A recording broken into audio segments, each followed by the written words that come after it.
Good afternoon, everyone. Welcome to the Community Foundation's State of Nonprofits in Northern Virginia webinar. We look forward to you being here and hopefully learning a lot this right afternoon. And I'd like to first introduce Harry Claff, the chair of the Board of Directors of the Community Foundation for Northern Virginia. Harry. Thanks, Sari, and hi, everyone.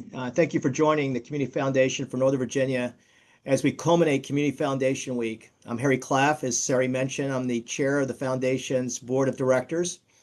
Together with members of the board and the CF Nova team, we're proud to present today's webinar featuring data and research from Insight Region.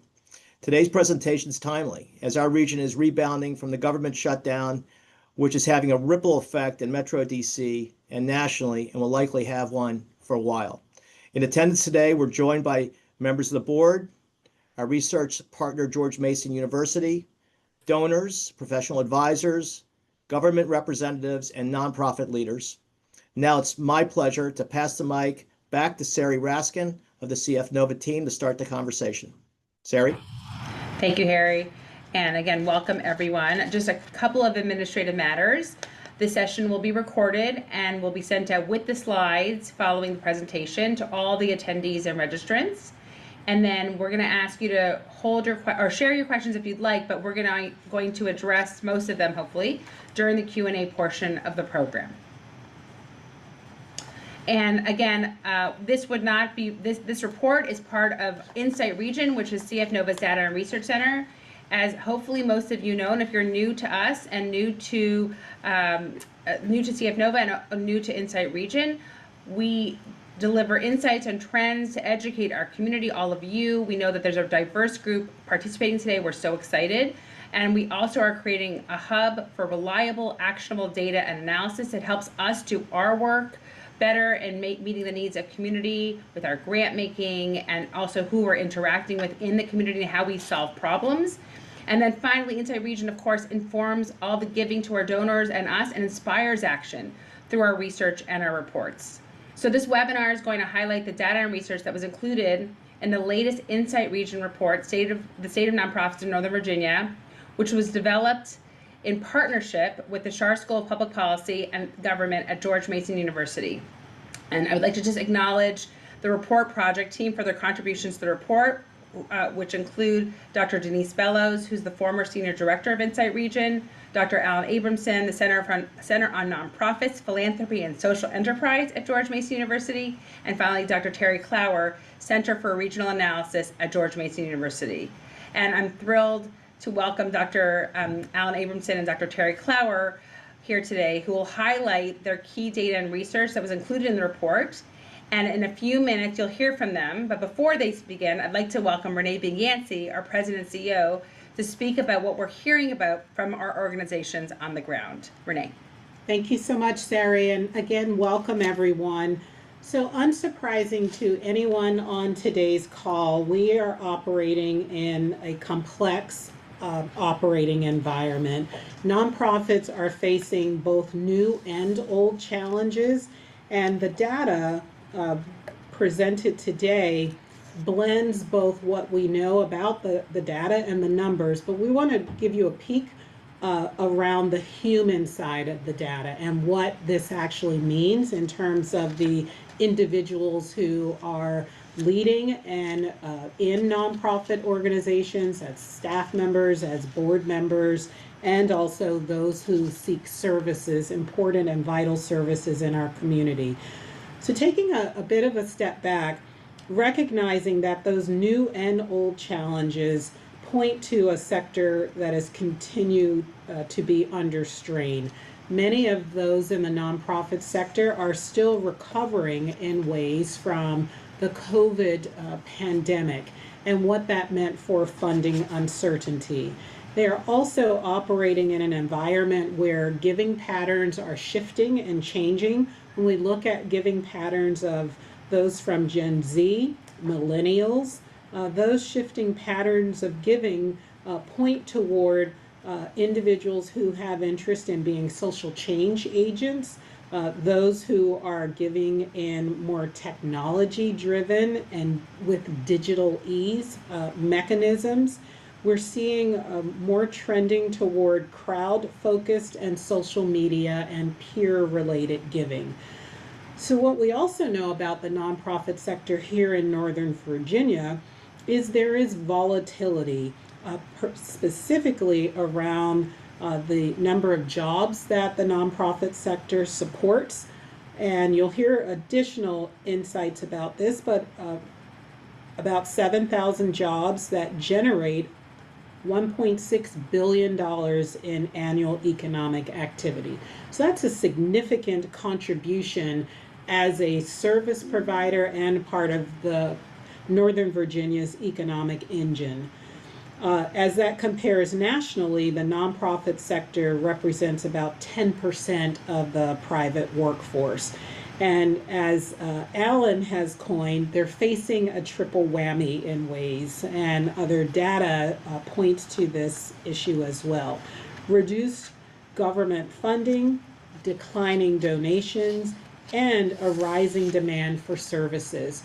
But we're also hearing and seeing through our direct relationships and conversation and what the data, again, blending head and heart, what the data are telling us and what the relationships through our colleague connections are saying, they're also adding burnout.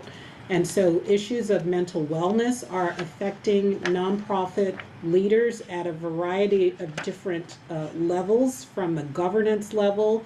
We're seeing it around donor fatigue and also at the individual level. And those individuals who may never have needed services before and who would be considered a generous and cheerful giver to a nonprofit is now seeking service, and those donations are declining. As it relates to the Community Foundation for Northern Virginia's nonprofit cohort of individuals who've received grants, we engage most commonly with nonprofits who have revenue between $100,000 and $5 million. And when we look out at that landscape of the Northern Virginia region, there are about 12,000 nonprofits in Northern Virginia, and some have very strong, of course, and long-standing relationships with donors, volunteers, and community partners. What we know about the Northern Virginia nonprofit sector, many of those 12,000 report no revenue. So these may be in name only. So as we, shrink that number down a bit, we're at that around 4,000 or so nonprofits who are actually reporting revenue and are operating. So that split between newly established and established nonprofits comes through, and the modest revenue declines, because of, again, old and new challenges, are having a prolific effect on their ability to provide vital, critical, everyday services. If you're following your social feeds and checking news reports, we saw what the government shutdown meant for the ability to even have healthy and nutritious food availability. It's saddening to even imagine, but that is the reality. And when we compound that by this, again, complex environment, we see that strain really coming through in ways. So the nonprofit leaders and these heroes in community are telling us that they're very concerned that they're not seeing the level of support that they need to sustain themselves, to be ready for digital transformation. They're receiving very little support in capacity building, and those who have received, it's been very modest in terms of support for those areas. Budgeting and financial management remains a critical need for the nonprofit sector. And as generous leaders and donors in community, we have an opportunity at this critical time to better understand those gaps and be a part of providing more flexible funding, understanding that the nonprofits are providing these incredible and important services to the community, and as individual largesse allows, ensuring that funding is available, and giving strong consideration to giving locally, particularly as those who have giving portfolios that may span across multiple geographic areas where you've lived and worked over the course of your career, but also understanding where the local needs are. Sometimes need in Northern Virginia is hidden in plain sight, and we have many jurisdictions that have a very strong economic engine, and yet there are those who are seeking services and need services for their basic sustainability. So with that, I want to make a transition over to Terry Clower, and I'll be coming back and we'll have some time for Q&A. So thank you again. Terry, over to you. Well, thank you, Renee. What we wanted to do with this part of the analysis was to just make a point that the nonprofit sector itself in this region is a contributor to overall growth. It is a important sector of the economy. And of course, there are multiple dimensions of it. So one of the first things that we did was started parsing out pieces of the broader nonprofit sector to focus on those that are most related to the mission of the Community Foundation. So if you might imagine, the things dealing with environment conservation, grant making, health services, human rights, those kind of issues, as opposed to, say, the advocacy groups or big national organizations like the U.S. Chamber of Commerce or a trade association, think tanks that might be set up as not-profits just as a structure. So we're talking about those entities that are helping people directly and indirectly, just through their actions. In 2024, we were looking back so we could get a full year worth of data. There are 4,200 plus jobs, people employed at nonprofits. Now, in thinking about things that Renee was talking about of, how many of it counts. So we are not actually talking about the value for, say, a smaller nonprofit that has 2 or 3 friends or a dozen people. It's what we're counting is when you actually are a registered business having jobs that is structured as a nonprofit. Those 4,200 jobs are paying over $494 million a year in labor income, and that is as of 12/24. So what we were looking at is, what is the economic value? What are the economic contributions of this to the community? But I want to also emphasize these are the kind of hard dollar economic contributions.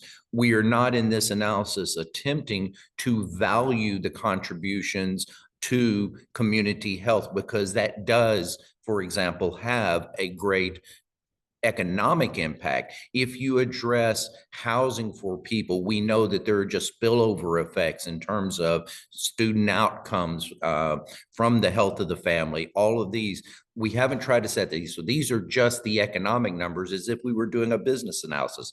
Go ahead and go to the next slide, please. So when you look at that as the key, and you look at how the spending of the nonprofits flow through the economy when they have to purchase services or materials or the things that they use to deliver what they're doing, it all adds up, as Renee suggested earlier, to a pretty big number, about $1.6 billion in economic activity, adding about 1.2 billion to gross regional product, which is the regional equivalent of gross domestic product that you may hear about the national numbers.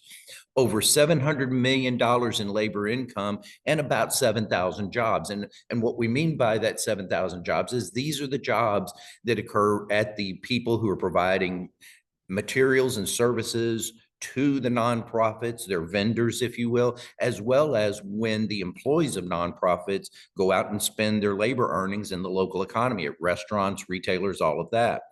So this is really a pretty significant number. And indeed, you think about nonprofits, the nonprofit operations themselves, while they don't pay taxes directly, employees pay taxes, their vendors pay taxes. So it's about $23 million that go to local tax revenues for the various jurisdictions around the region.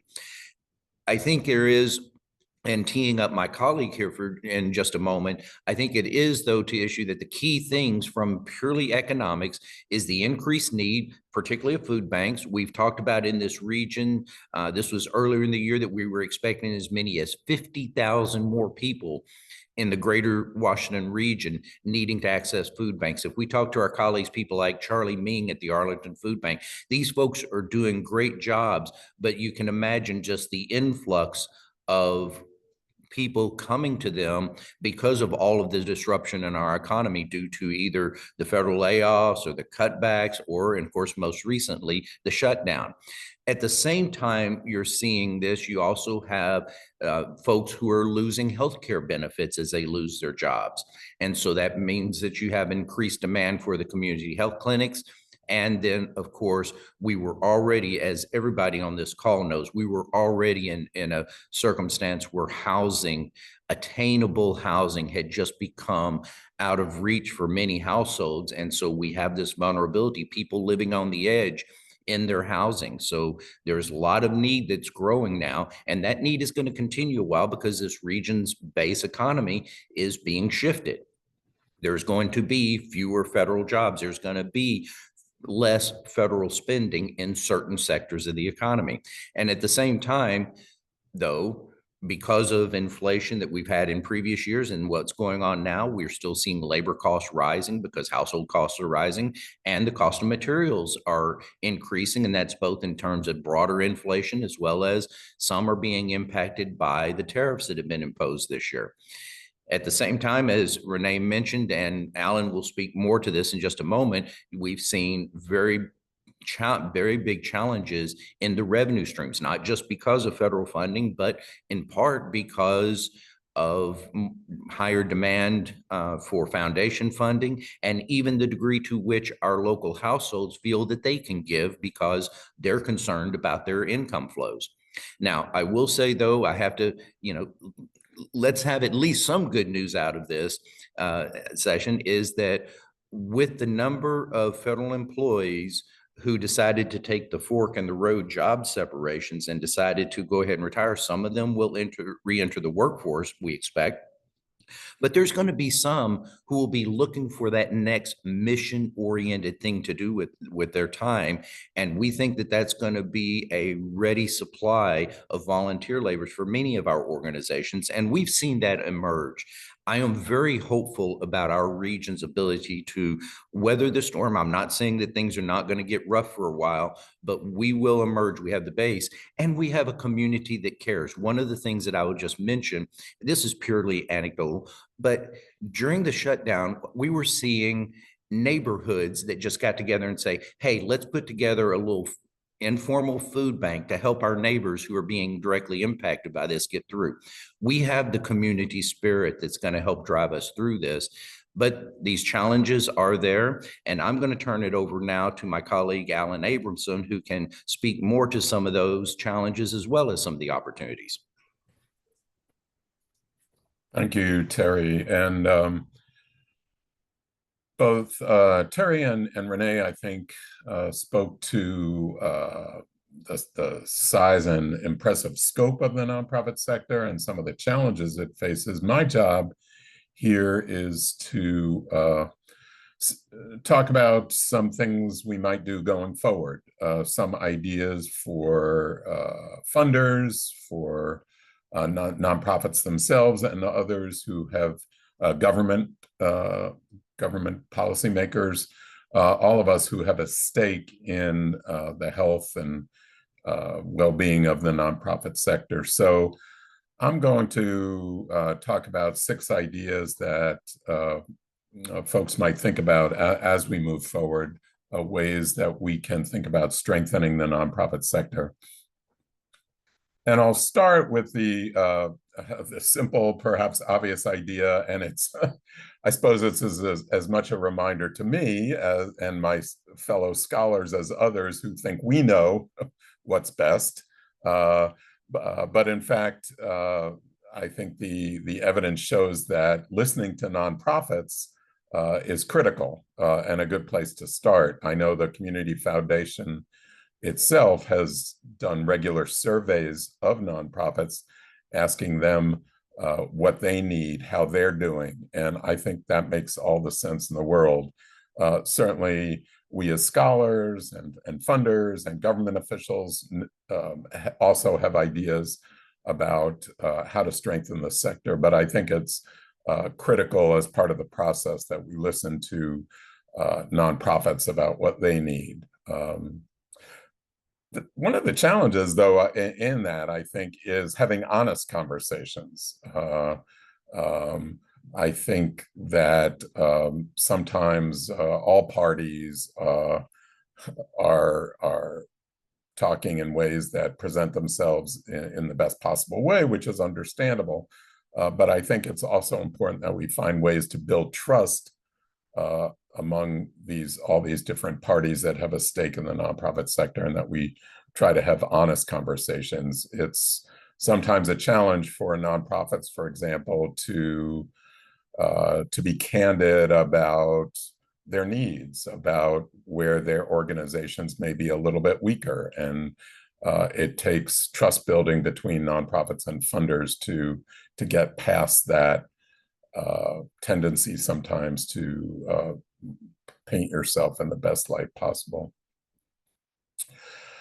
The second idea is to think about greater investments in advocacy. So many of folks in the nonprofit sector and funders as well are more interested in delivering services, providing one more meal, providing one more counseling session, whatever it is that nonprofits are doing. I would say that most of the folks who work for nonprofits and those who fund nonprofits care about program.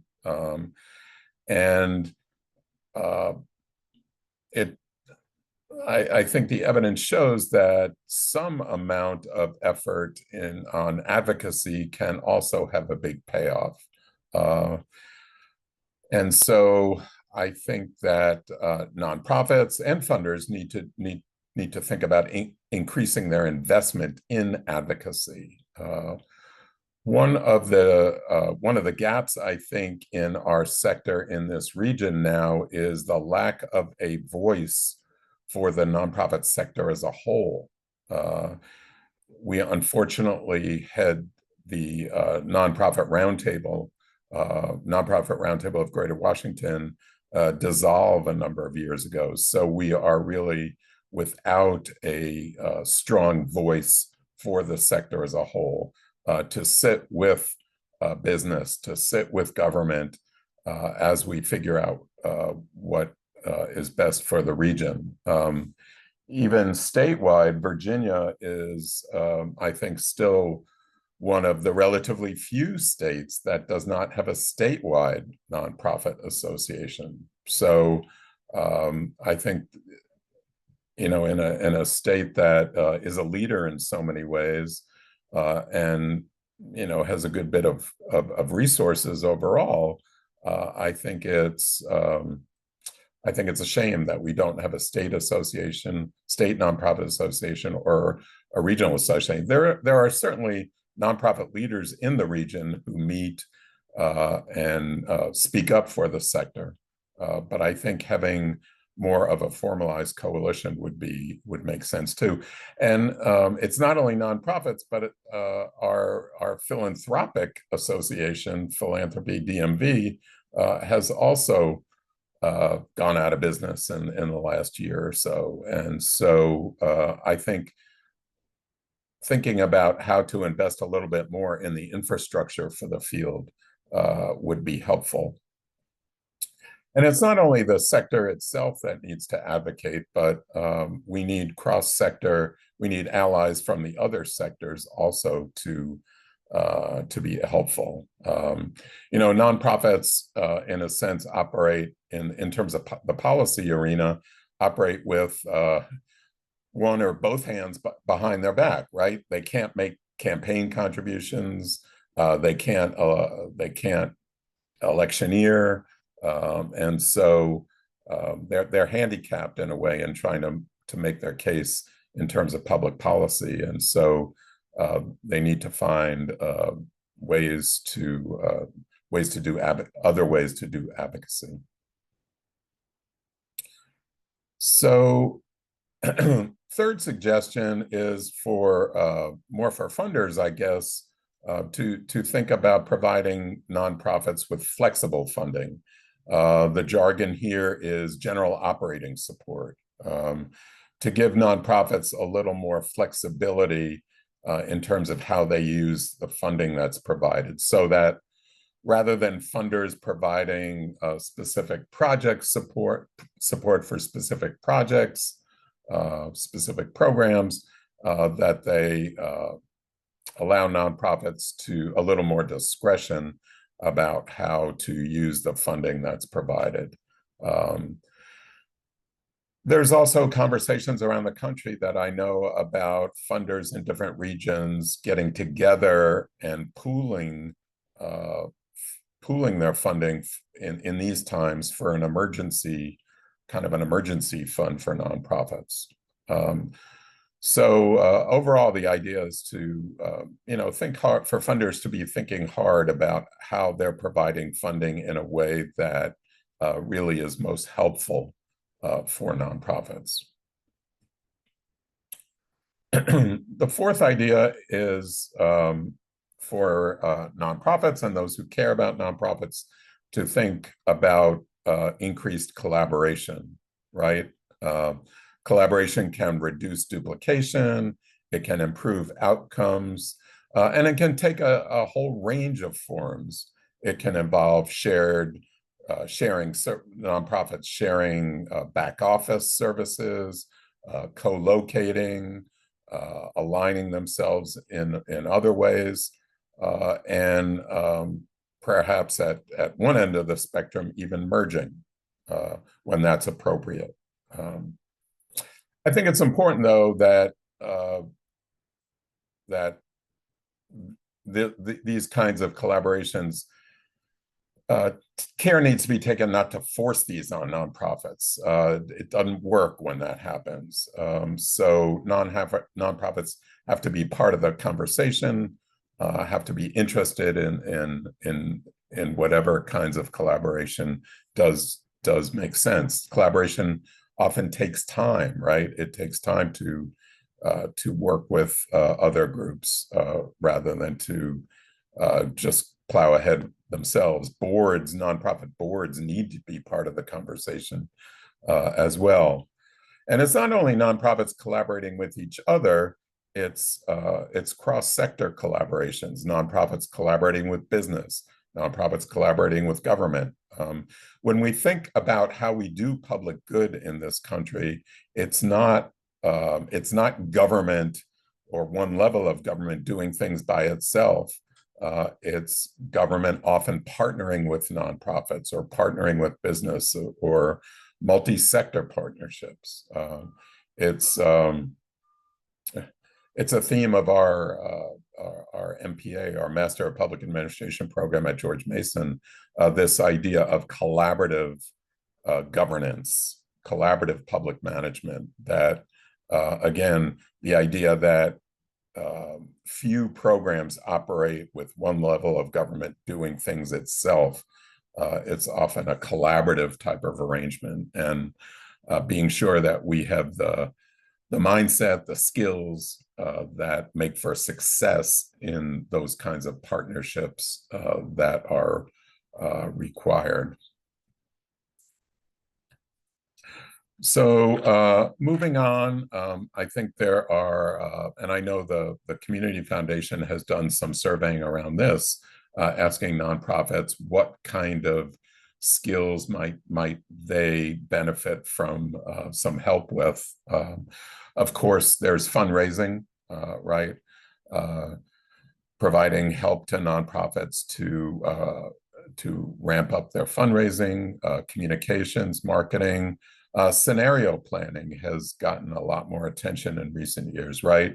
The idea that nonprofits might benefit from taking a look at what might happen under a variety of circumstances. What can they do if government funding gets cut way back, or we face some other kind of reduced revenue or increased demand.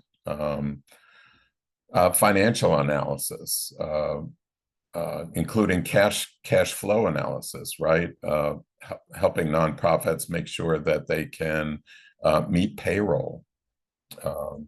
Help with technology. Obviously, AI is changing the way all of us operate. I know it's certainly made for new challenges in the university, but it's also, there are opportunities for nonprofits to take better advantage of these new technologies.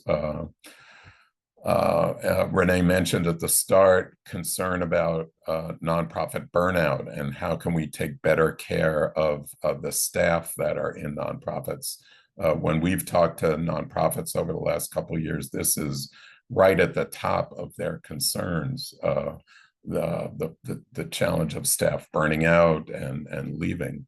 Again, one of the challenges that funders often want to put money into programs and not into capacity building. So this is a recommendation, a suggestion that funders be open to this kind of capacity building support that can really strengthen nonprofits as organizations. I think businesses know this and do this. And I think sometimes we starve nonprofits in terms of their organizational capacity. So let's think hard, especially in this difficult time, about trying to help nonprofits strengthen themselves so they can do more.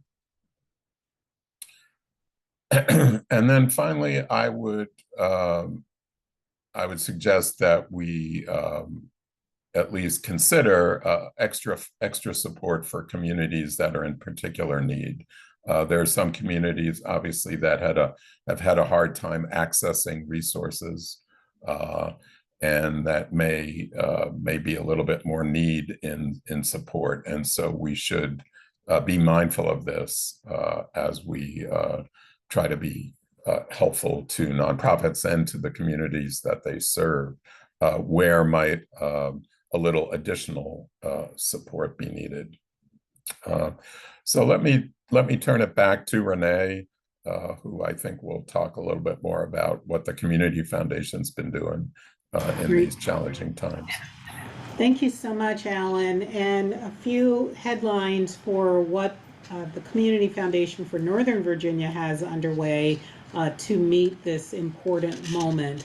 So top of the list, we've expedited the grant making cycle, which applications are available. Encourage for nonprofits or those who have a friend in the nonprofit community, please encourage that they take a look at our website. The deadline is December 8th for completed applications. So we've moved that cycle up by 2 full months so that we can get dollars into community more quickly. We also are focusing, as both Alan and Terry have shared, it's important to prioritize unrestricted funding. And of course, we still have the appropriate measures to assess an organization's financial viability. The due diligence is sharp, but to be clear that we are not putting the restrictions around, well, you must do something new or demonstrate a new idea. We really know that there is an important part of shoring up the base of the nonprofit organization, and especially for longtime partners, ensuring that there is a trust-based, honest conversation as have been described. We launched last year a session known as the Beyond the Grant series. It's a learning together series where we've brought together nonprofit organizations, grantees, leaders in the community to build up their capacity. We know that is such an important part of continuing to take on the complex challenges that organizations are faced with addressing. And those capacity building sessions that are spot on, just as Alan described, and we asked the nonprofits to tell us what they were interested in learning more about. Coming out of the gate for this year, we have sessions focused on shared services and cost savings. And so that could range anywhere from nonprofits who are bundling together health insurance, IT supports, other related resources that they don't necessarily need to shoulder that alone. And again, we listened in with listening ears, not coming in saying, we know it all, we know what you need. Let the nonprofits guide that conversation. And we're delivering these sessions in partnership with other funders. So as Alan noted, we are scrappy and grassroots focused because the absence of a, if you will, trade group or an association for foundations that's specific to this region or nonprofits, we've found ways to learn together and to collaborate even in the absence of having a formalized philanthropy serving organization to connect us. So we're building and strengthening those ties and connections. And then lastly, being clear-eyed around resilience support. And that is that support that is enduring, that it is long-lasting, as Alan also described, and ensuring that that listening and learning is happening at the same time. And we're having to pivot as well as to our nonprofit organizations. And these are, again, I stress, heroes in our community who are providing vital and critical services to our community. And this includes our senior citizens, our youth, our schools, our colleges and universities, our career and technical education, food and poverty reduction, economic success, attainable housing. These are big, thorny topics that the nonprofits are addressing, and we are committed to doing our part to ensure that they are strong and that our supporter base understands the needs. And we are here as philanthropy experts. We have a dedicated and talented team. So as you're being faced with, you may have lots of inquiries coming your way. Where should I give? What am I passionate about? I always encourage donors to think about their goals first and the areas of deep interest, and then we can help you along that way as your guide and your partner, whether you have a donor advised fund or another type of charitable instrument, whether you are giving through your general operating income, your credit card, or a checkbook. We can be here to help you make those wise decisions for enduring giving to support our local community. So we're honored to do this work. We're also grateful to you for your time. I know there are some questions that have come in through the chat, and I want to turn it over to Sari Raskin, and please keep your questions flowing. We are actively monitoring the chat as well. Great. So two questions to start with. Many nonprofits are adapting rapidly to shifts in funding and community needs. From your research, Alan, what evaluation or data practices have you seen that help organizations not only demonstrate their impact, but also build long-term resilience? It's muted. All done. All right. Forgot to It's okay. No worries. I think I'm at a nonprofit research conference even as we speak, and we also had partnered on a webinar with about 800 people signing up a month or so ago. And that was partly about communication and advocacy. And what comes to mind is the value of both data and storytelling in advocacy. That both, I think, are necessary in demonstrating impact. And even trying to tailor messages to particular audiences, I think, has also been found is also important. Now, this was what I'm thinking about are some national studies. But again, I think the idea for nonprofits is to have their data in order, and to try and go beyond if they can. Historically, I think we've fallen back on what people call inputs, how many people are being served.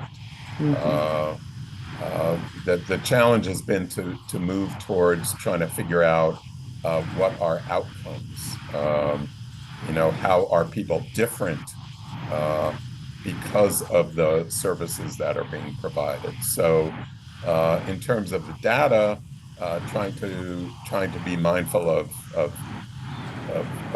measuring outputs and outcomes to the extent we can, and then also to be able to provide some stories about how individual lives have been changed because of what nonprofits are doing. So that would be my suggestion: is making sure you have the data. A lot of funders want to see the data, but they also want to be touched. They want to know in real ways how lives are being changed. That's great. And I would also just mention quickly, we really try very hard with our grantees to demonstrate that, to tell the stories, ask them, and we give them some tools actually through our communications department, give them tools, and we take videos and other things, and then we put it out into community to tell their stories so that the community knows really who they are impacting and how they're impacting people. And so yes, I think storytelling is an outstanding tool that we are hopefully adding some capacity to some of these organizations that don't necessarily have some of the capacity that we have. So hopefully we're making a difference from that perspective. Thank you. I would just say one thing too, which is that I think nonprofits still, at least some of them, are more successful at what I would call outcome measurement than outcome management. The idea is to move from outcome measurement to outcome management. What the heck does that mean? It means not only figuring out what the numbers are, but using those numbers to improve your processes, right? To feed that back in to your management of organizations.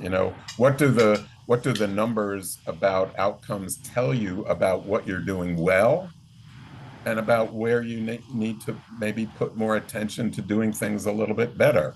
So again, moving from just measuring the numbers to managing with them, doing things a little bit differently. Great. We may have time, I think, for a couple more questions. Another one is, Alan, I loved your ideas to strengthen the nonprofit sector. My question is, how has that list changed in the past 5, 10, or 20 years? Are we dealing with the same issues here in Northern Virginia over and over? Or are we making progress somewhere, somehow? Good question. I mean, what I unfortunately think about first is sort of where we may be doing a little bit worse, which is, again, I talked about it, the advocacy arena, where we've seen the dissolution of the nonprofit roundtable and the philanthropy DMV. So whereas 10, 20 years ago, we had these, I think, relatively strong vehicles for standing up for this sector and for giving it a voice at the table in terms of regional priorities. So nonprofits could do a better job at sitting with business, sitting with the the business groups and sitting with government and saying, you know, what does the community need, and how can it be best delivered with those institutions, the roundtable and the philanthropy groups. Now we don't have them. You know, it doesn't. I don't mean to say that nonprofit leaders aren't talking to one another and doing what they can, and I know foundation folks are meeting with each other, especially in these challenging times. But I do think having these institutions in place would be helpful. And this region,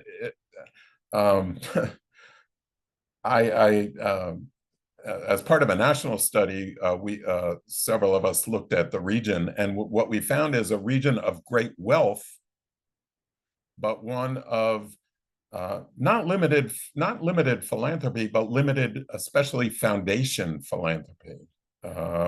Right? We're not a region that has a big foundation like the Ford Foundation or the Kellogg Foundation or the Mott Foundation or the Packard Foundation that you know, came out of great industrial or other kinds of success.